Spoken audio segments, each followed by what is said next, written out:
Welcome to the fascinating world of Vedas, undisputedly the oldest written literary and philosophical text in the world.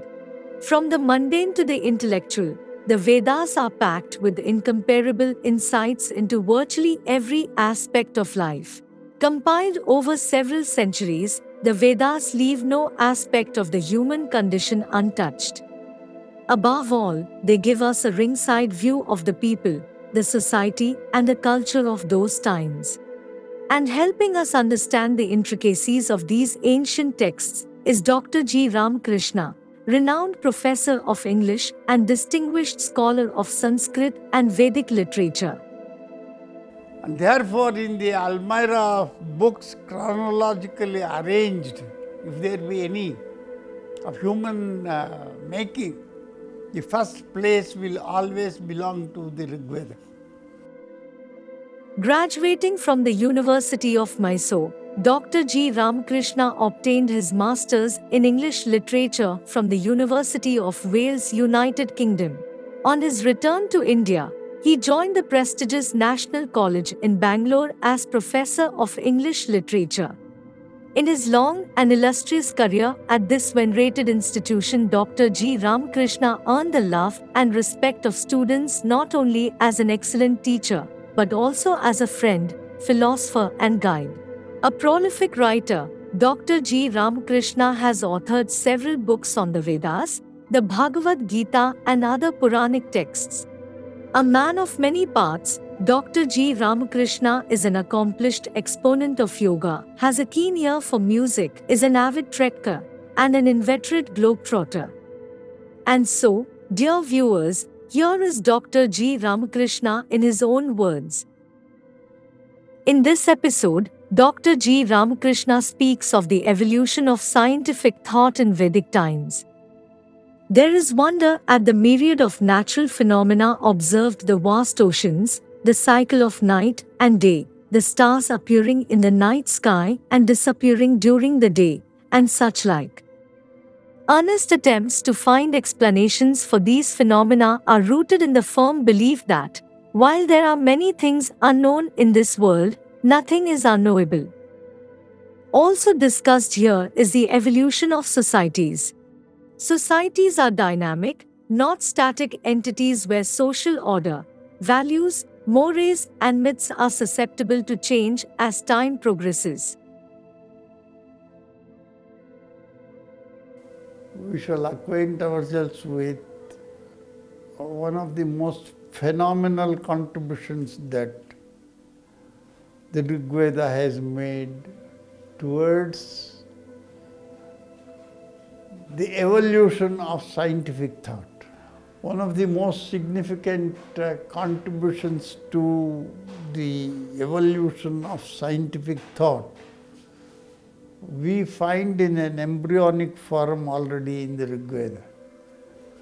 In fact, one of the most cherishable aspects of the Rig Veda is this element of transforming wonder at the sight of the variegated phenomena of the world, and then trying to analytically put it in a particular perspective. Those who speak of science in the Veda without recognizing the rudimentary characteristic of the contribution, not saying that they understood the deepest truths of science, they had already understood. This kind of thing is neither here nor there. Science never can think of saying that it has reached the end. It is something which is always going on. There are several things unknown, but there is nothing unknowable. So you start with that assumption. The Rig Veda, of course, does not theorize it in the way in which we formulate it. But then the way in which they have recognized the diversity in the world of nature, and then the unity within this diversity. What is it that binds them all together. This is something which is really very remarkable. We have already referred to Varuna in one context, but let us once again start with Varuna for a different reason.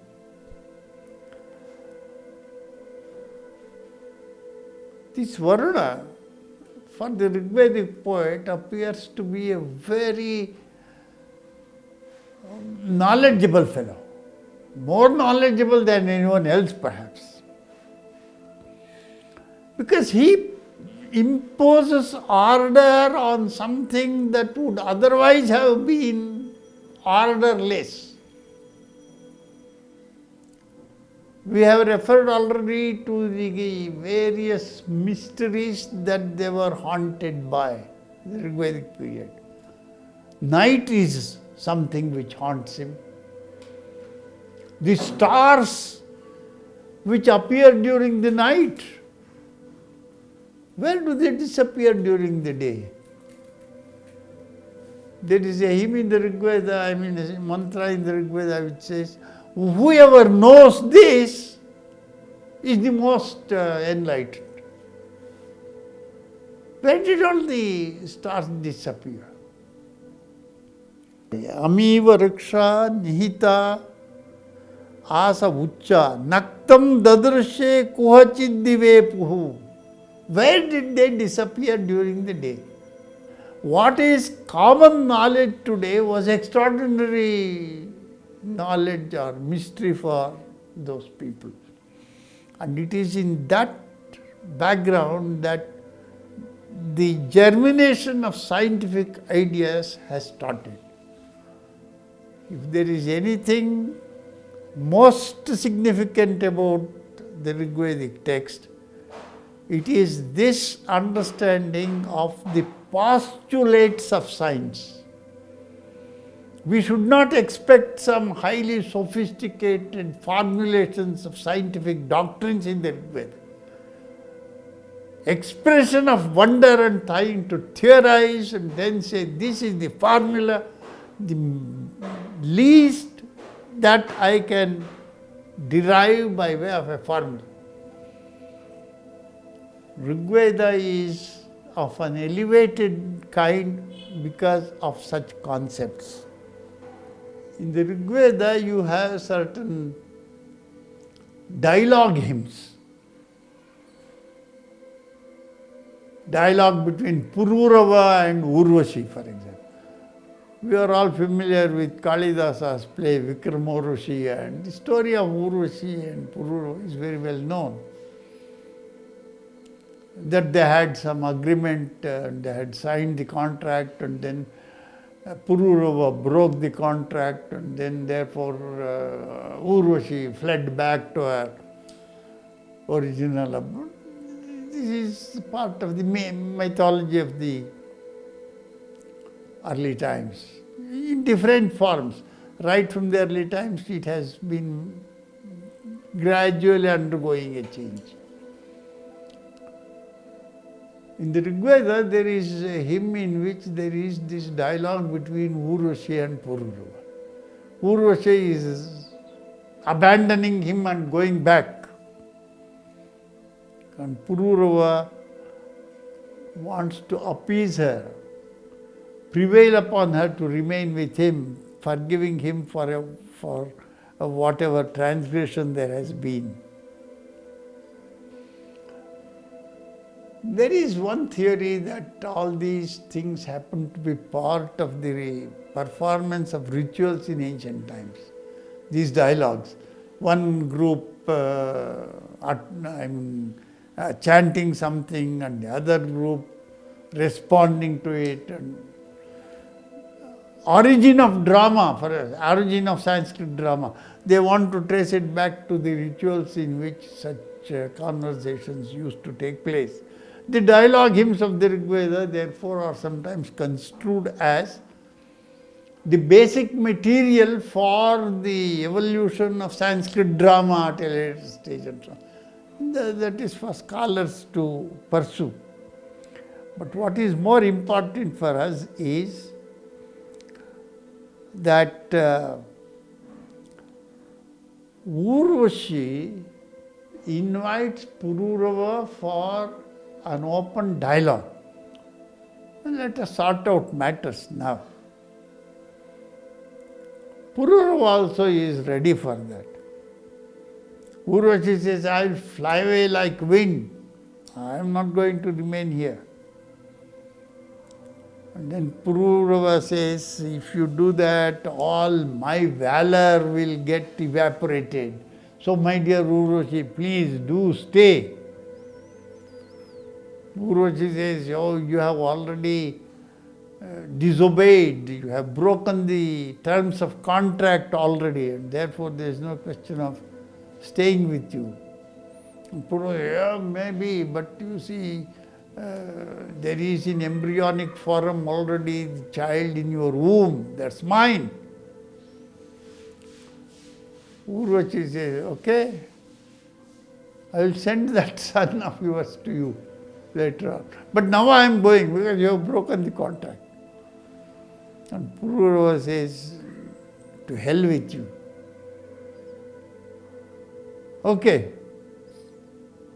And then Urvashi in a conciliatory mood, why should we take it to its logical end like that? Let us talk sense. Give up your madness for me, first of all.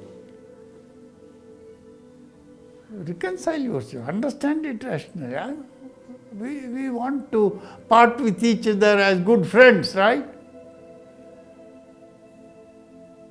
And understand, navais trinani sakhyani santi.